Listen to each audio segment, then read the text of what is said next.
Hi, this is Dr. Scott Jensen, and I am running to be the next governor of Minnesota.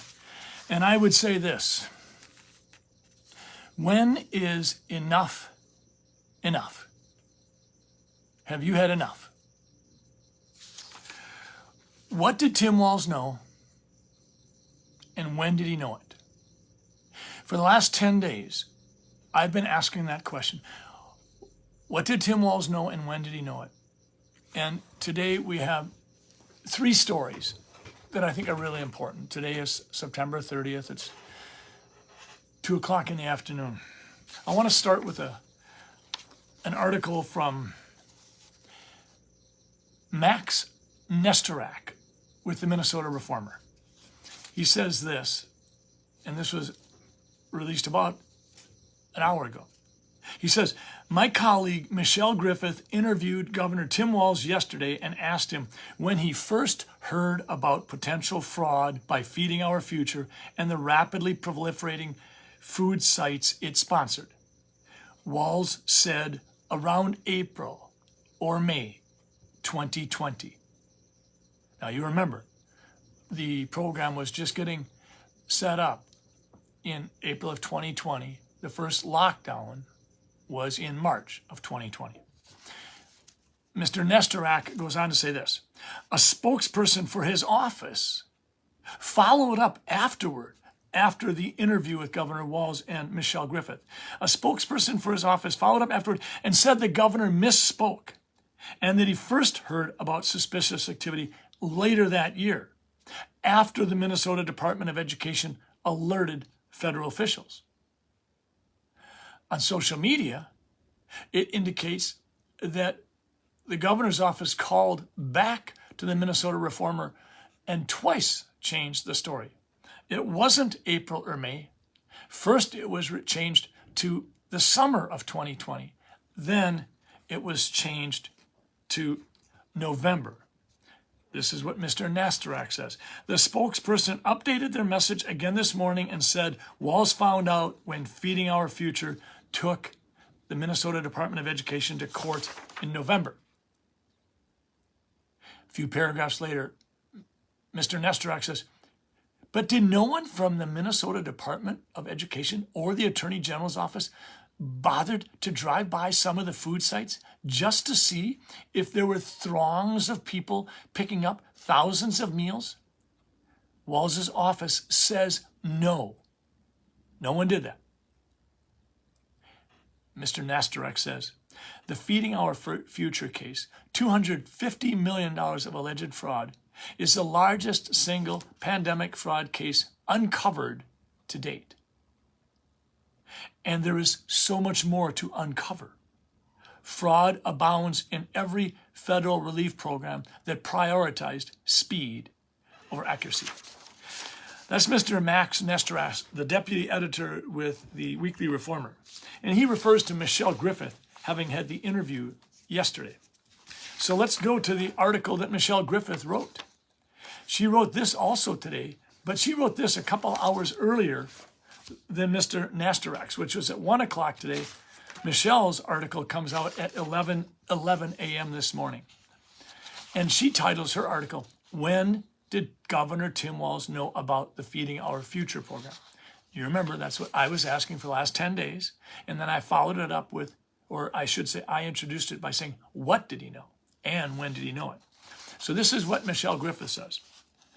Minnesota Governor Tim Walz found out about suspicious activity in a child food aid program around the time that Feeding Our Future sued the State Department of Education in November 2020, his office told the Reformer Friday. That's Friday. Republicans have sought to pin the blame for the scandal on the first-term DFL governor and Attorney General Keith Ellison, whose office represented the state as it sought to stop the fraud. Scott Jensen earlier this week called for an investigation into Walz's response to the alleged fraud and released an anti-fraud plan of his own yesterday. Quote, what did Governor Walz know and when did he learn it? End quote. Jensen said at the press conference. Who is he trying to protect? Michelle Griffith goes on to say this. But Walz, in an interview with the Reformer earlier in the day yesterday, said he was verbally briefed about suspicious activity in the program in late April or early May of 2020. Very early in the program, Walz said. Paragraph. A spokesperson for the governor later told Reformer that Walz misspoke. A spokesperson for the governor later told the Reformer that Walz misspoke. And if you go on social media, it sounds like the people trying to cover for Tim Walz first said he didn't learn about it till the summer. And then they called the Reformer back, it sounds like, and said, oh, it was November.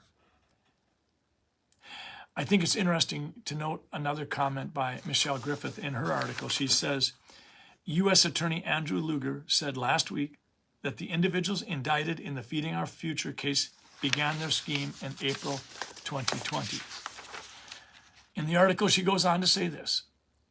Walz last week attacked Judge Guthman and incorrectly stated that the judge had issued an order for the state to resume payments. In a rare move, Guthman issued his own statement and said the governor was incorrect and that he did not order Minnesota Department of Education to resume payments, but rather the agency, state MDE, Minnesota Department of Education, did so of its own accord. Judge Guthman said, "You're lying." Michelle Griffith then goes on to quote Governor Walz in the interview she had with him, and he says this, "I was losing sleep in early 2020 about food security for our kids. That it was just mind-boggling to me that someone could be stealing money from them." In early 2020. Is early 2020 April, May, like he said originally? But which was altered by his spokespeople calling the Reformer back and saying, whoops, it wasn't early 2020. The governor misspoke. It was the summer of 2020. And then they called back and said, whoops, it wasn't the summer, it was November. Just to remind you, Michelle Griffith tells us this. Feeding Our Future's growth exploded. In 2019, the company received $3.4 million from the program. 2 years later, the nonprofit company received nearly $198 million, according to the FBI's affidavit. Walz said once the FBI completes its investigation, the state can create a plan to prevent such fraud from happening again. That was an interesting statement for Michelle Griffith to close with. Is Tim Walz telling Minnesotans that until the FBI completes its investigation, the state won't be doing anything to create a plan to prevent such fraud from happening again? Because you can't start that until after the FBI is done. So never mind that we have $250 million of fraud in regards to Feeding Our Future, and that we had hundreds of millions of dollars of fraud in the daycare fraud, and that we had tens of millions of dollars not utilized to house the homeless that was supposed to happen, and that we have $500 million to $1 billion of cost overruns with the Southwest Light Rail. We can wait until the FBI completes its investigation, and then the state of Minnesota can create a plan to prevent such fraud from happening again.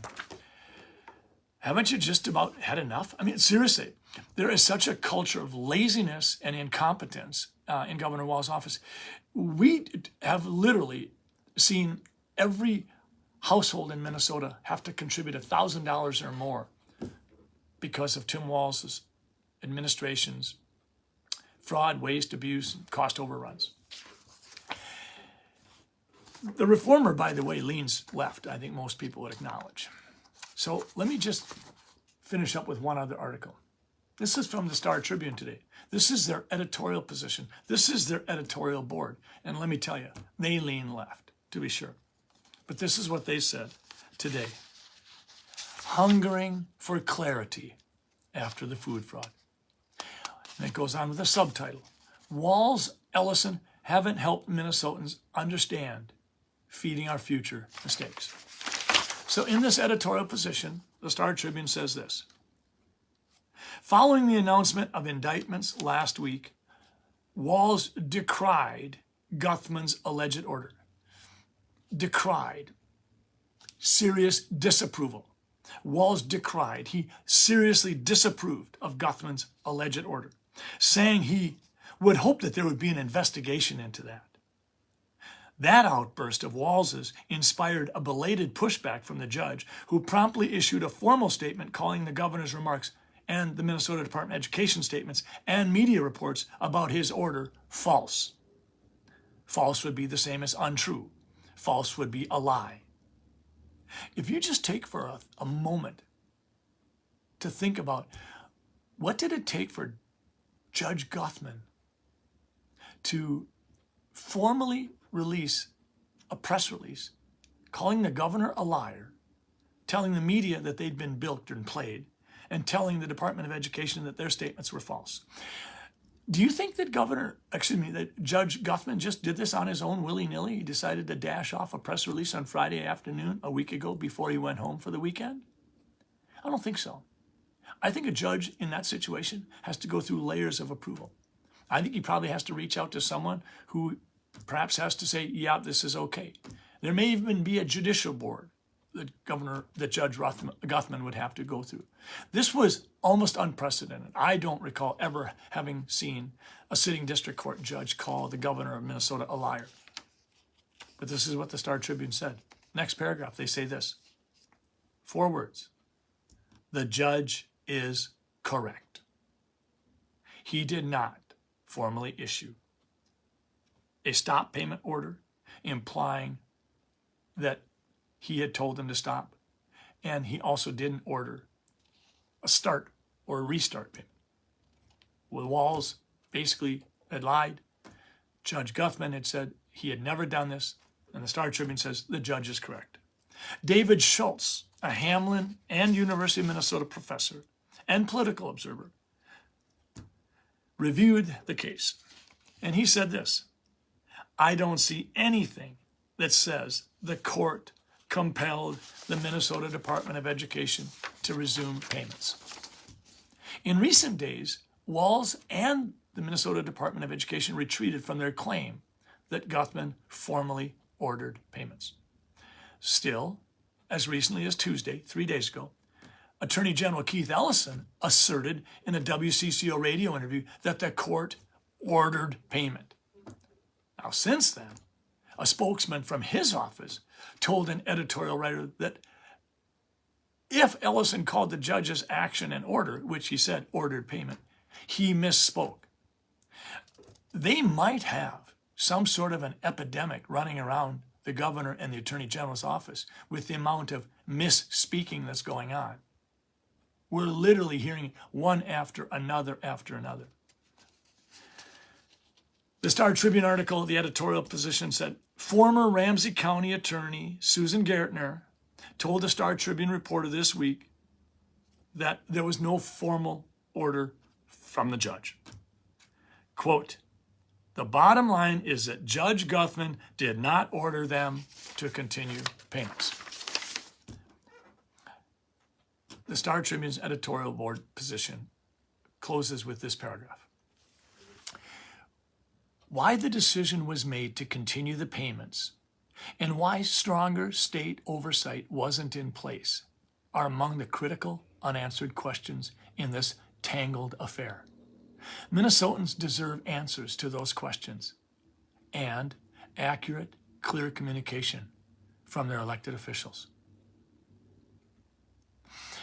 There was one feeding site that was reported to have provided 8,000 meals a day.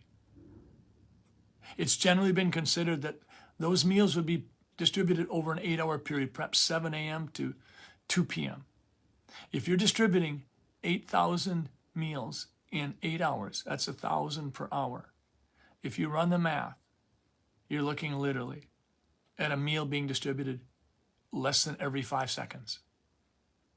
If you look at some of these buildings or physical sites whereby thousands and thousands of meals were supposed to be distributed, you could literally establish within an hour or two of watching one of these sites that this was totally fraudulent. We know that Keith Ellison was on the hunt for mom and pop restaurants around Minnesota. Restaurants owned by moms and dads trying to keep the family business alive, pay the bills. Keith Ellison was able to go snooping around and hunting around Minnesota for people that were non-compliant with Governor Walz's executive orders. But he didn't have an hour or two to check on something that would have literally demonstrated clearly a massive fraud. How massive? At least $250 million. Walz has blamed the judge. Walz has blamed the FBI. Walz has blamed the United States Department of Agriculture. Who did not get blamed by Walz? Himself. Heather Mueller, his longtime friend. Keith Ellison. Kind of cozy, isn't it? What we're seeing happen here. 10 days ago, I posed the questions. What did Tim Walz know? And when did he know it? I blame laziness for a lot of what's gone on. I would think that if Tim Walz learned about this in that first month that started to creep in April of 2020, they would have done something. But now we don't know if he learned about it in April of 2020 because his staff says it was first the summer of 2020, but now they've changed it again, and so it's November. So this means that in an unprecedented time, with trillions of dollars being spent by the federal government, hundreds of billions of dollars being distributed to state for feeding programs, Tim Walz wasn't appraised of a fraudulent situation for 6 or 7 months. Did Tim Walz and his team just quit on trying to hold people accountable? What happened here? Why the cover-up? Who's Tim Walz trying to protect? When is enough enough? And I want to ask you, Minnesotans, when is enough enough for you? When will you be so struck by the amount of fraud and laziness and quitting on the part of Tim Walz and Keith Ellison that you will say, you know what? I can't support a continuation of this kind of chaotic incompetence that has absolutely infiltrated the governor's administration at every level. We've got an election in less than 5 weeks, about 5 weeks. We've got early voting going on right now. Don't you think, as fellow Minnesotans, we should be focusing on what's wrong with Minnesota? And I'll tell you what's wrong with Minnesota. It's leadership, its casual attitude towards waste, fraud, abuse, cost overruns, crime on the streets like never before, carjackings and rapes and suicides and drug overdoses, inflation driven by government policies, and education absolutely having pivoted towards indoctrination rather than being foundational in nature. Those are the things that are on the ballot in November. What will it take for you to step back and say, who do I want leading Minnesota? When will enough be enough for you?